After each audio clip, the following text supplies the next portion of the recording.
Comentario Lucas capítulo 19 y 20. Jesús viene a traer salvación. Versículos 1 al 10.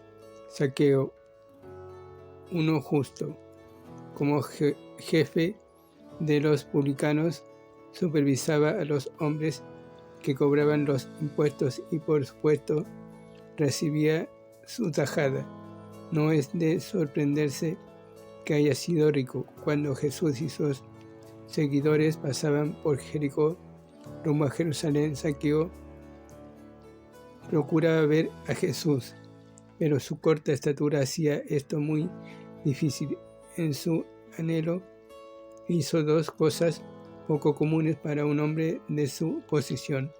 Corrió en el oriente, los hombres no corren, y se subió a un árbol, pero su curiosidad de muchacho le llevó a su conversión.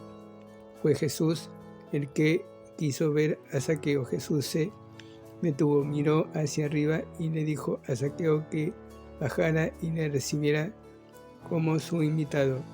Zaqueo había estado buscando, pero ahora había sido hallado.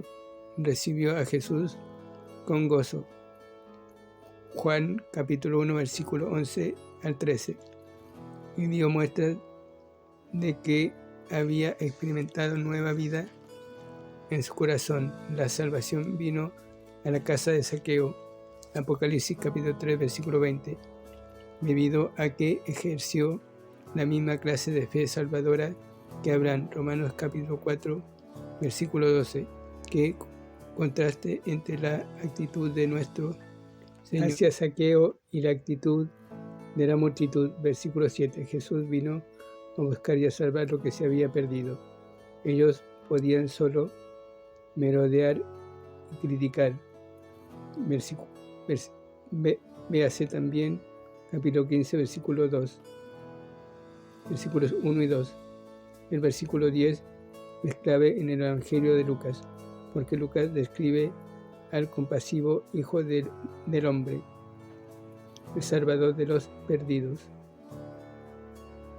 Lo que le ocurrió a Zaqueo puede ocurrirle a cualquier persona que confía en el Señor Jesucristo. Jesús viene a traer recompensas. Versículo 11 al 27. La temporada de la Pascua traía mucha emoción al pueblo judío al recordar la gran victoria del Éxodo, y entonces al preguntarse respecto a su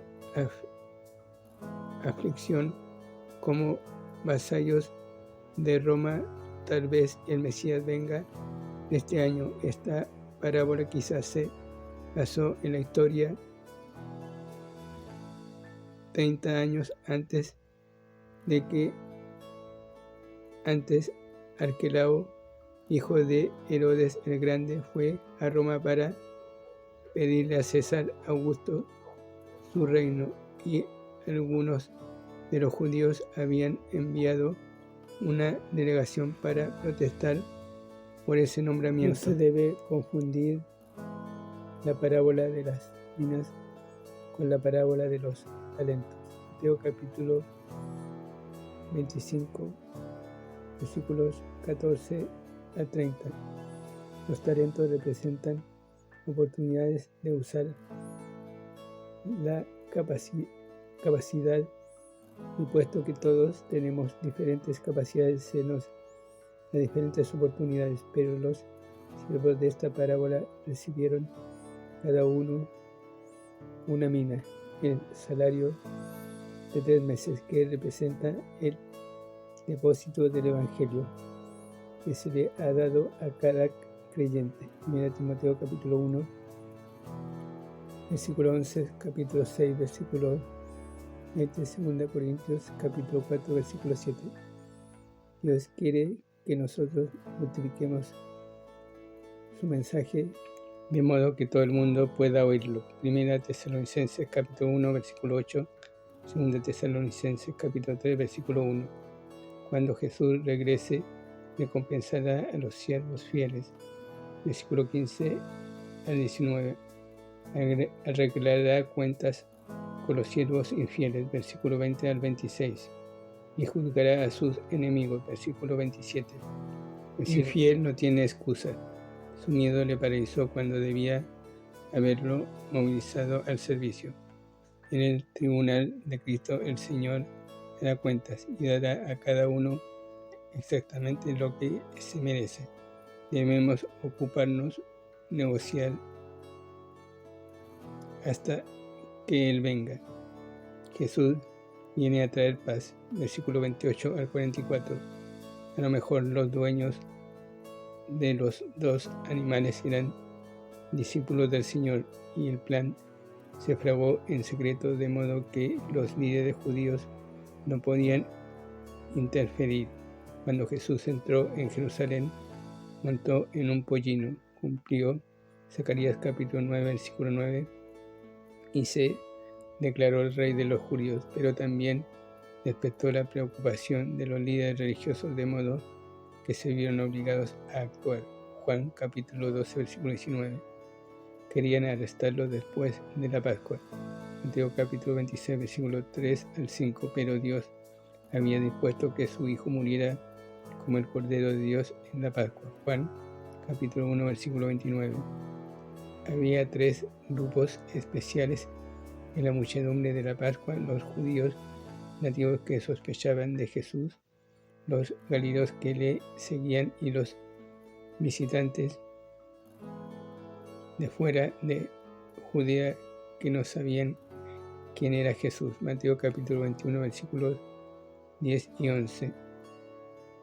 Entre la multitud de Judea había gente que le vio levantar de los muertos a Lázaro. Juan capítulo 12, versículos 17 y 18.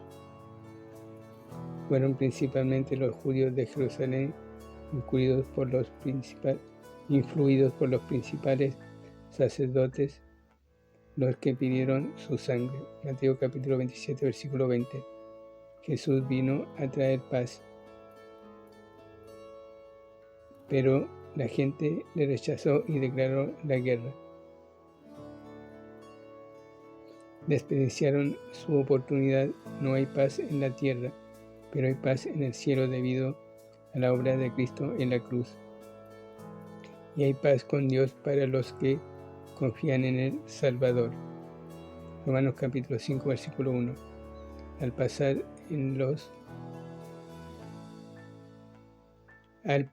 en los terribles juicios que vendían sobre su pueblo, Jesús lloró sobre la ciudad.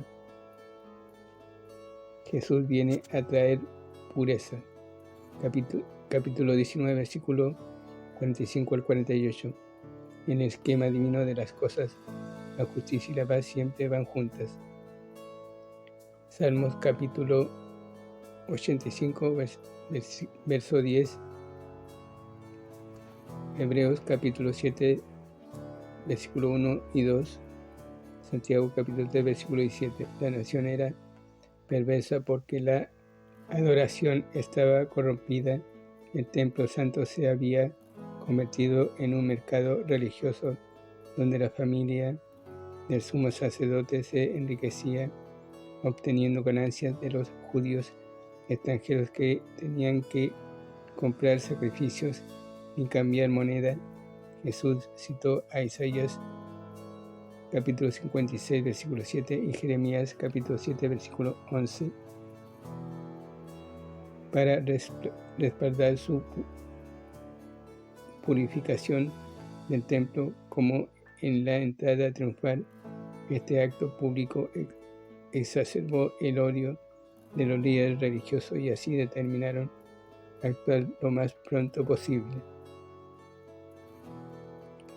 Comentario capítulo 20. Los líderes religiosos querían arrestar a Jesús y condenarle, pero no sabían cómo hacerlo con éxito durante la Pascua. La población de Jerusalén se multiplicaba durante la fiesta y Jesús era popular entre la gente.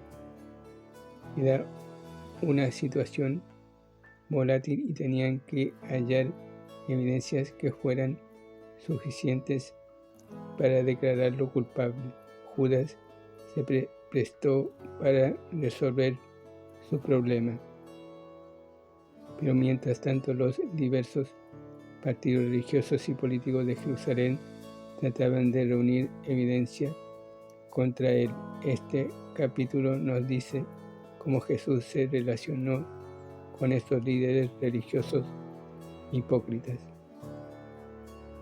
defendiendo su autoridad.